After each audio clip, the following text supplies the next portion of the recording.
Hey guys, it's Ryan from Stratford BJJ. In this video, my daughter and I will be looking over some key movements and skills that kids will ideally default to when training. So the goal with this is to create some safe behavior. The first one that we're looking at here is the wheelbarrow into a front roll. So the goal with this is just to not only get kids' core strength up, so a key thing is to make sure that they aren't sagging their hips. So long as they have some engagement with their core, will protect their back and again just create some good strength there.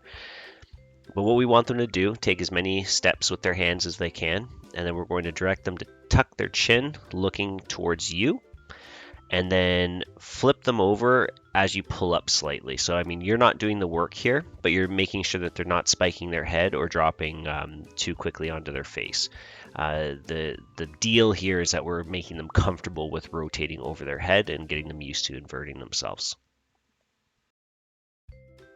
So next we have our front roll. So now that they're comfortable with us being in control of the rotation, we're going to get them to do it themselves. Feet are square, nice and wide. Hands are as close to the inside of their feet as we can. We're going to get them to tuck their chin, looking all the way up to the ceiling behind their butt, and then just allow them to flip through. The evolution of this is now going to be our front roll, or a rolling breakfall. So this is what we want kids to default to, as it's a much safer option and it mimics what's happening in a throw.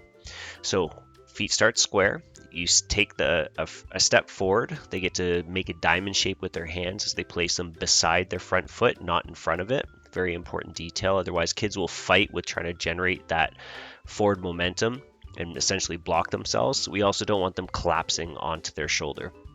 So again, front foot forward, same side arm forward, look through the armpit at the back knee, and then we want them to carry their weight through.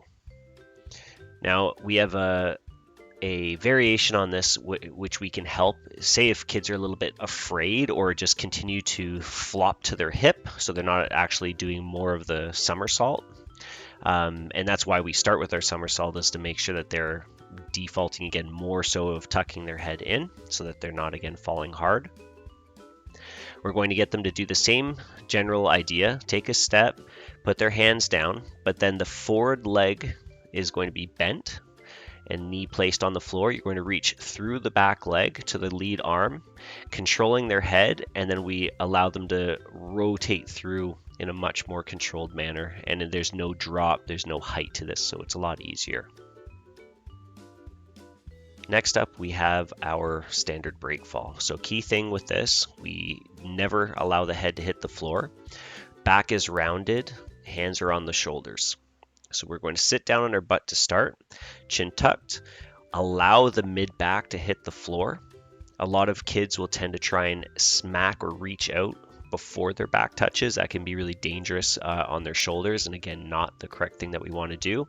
We want to absorb the impact. So what my daughter did there was pretty well perfect. She's going to start from her feet now that she's comfortable. Sit, slap, and chin stays tucked. And you can make up any sort of silly things to get them to not let their head touch the floor. You know, the floor is lava and your head's ice.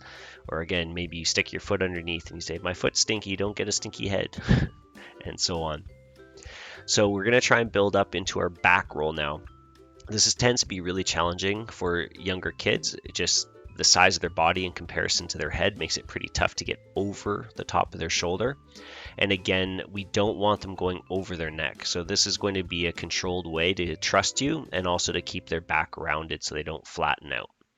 So we're going to get the kids to hug their knees and try and keep it as tight as you can, and just get them to roll back and forth and side to side, and just try and stay as nice and tight in a ball as possible. Now, once they feel comfortable with what's going on, we're going to switch and get them to hug underneath their thigh, so they're not grabbing their shins. Now, once we do this, they should be able to lock in a lot tighter and maintain the rounded position, and then also you can kind of control whether or not they let go or not. So once we do this, we're going to force them to roll over the line of their shoulder and start to get them comfortable with that back roll, because they're realizing that they're not going to get hurt, they're not reaching out, and again, trusting in the technique.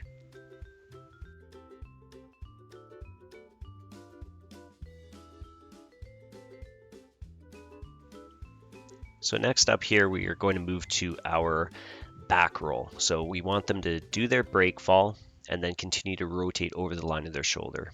Now, my daughter still hasn't figured this one out yet, something we're working on. And most younger kids do find this quite challenging unless they've got really heavy legs and a strong core. So with this, we're just going to encourage them to do their back roll, tuck their chin, look over the shoulder, and then roll over. But as I said, my daughter was a bit done at this point. So we're going to move over and into our hip escape. So the difficulty is continuing to rise with this. Now the hip escape is something that is incredibly important and kids will default to when they are in training with a partner.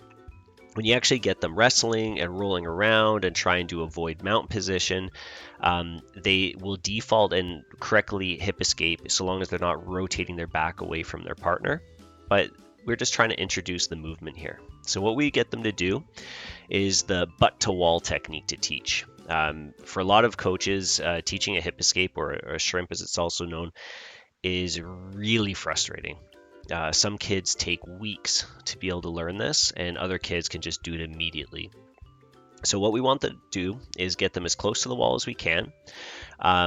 We're going to get them to tip to their side and then focus on them trying to touch their toes. So they want to look down. A lot of kids will sort of arch their neck and look up as they try and slide, like we teach in a traditional way to an adult. So we want to get them again close to the wall, tip to the side, and then they're going to reach for their toes as they extend their legs, and we just want to focus on them trying to touch their bum to the wall. Once they have that down, you rotate them the other direction so that they hip escape away from the wall, and then we focus on getting the feet up, which my daughter was remembering from a different time we were working on this. So lastly, we're going to do our technical stand-up. So this is just a good technique to get them, basically learning how to scramble back to their feet. And this will tie into our last video with a lot of the movement drills and coordination we were working on. So we're going to kick sit up, placing one hand down and the opposite foot down.